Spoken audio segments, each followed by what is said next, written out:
viewers, today we will be cooking roasted mushrooms. For roasted mushrooms, we have taken organic Bela mushrooms. You can take the mushrooms of your choice. Please cut the mushroom in slices. You need to heat the oil in a pan. I am taking around 2.5 tablespoons of olive oil, and please make sure to keep the flame on high because when we roast the mushroom, it should be roasted on a high flame. Now put the mushrooms in the heated oil. As they start cooking, they will reduce in quantity. Now add the salt as per your taste, a little bit of black pepper. Keep stirring the mushrooms while they are cooking because we are cooking them on a high heat. Also make sure not to put a lid on the mushrooms while they are cooking because we want to take off all the water from the mushrooms while they are cooking.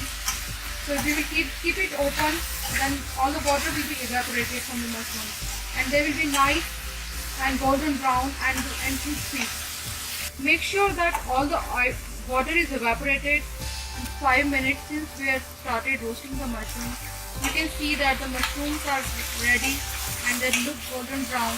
These mushrooms can go in various recipes, like you can put them on the burger, you can eat them with pasta or rice, or you can put them in any kind of curry or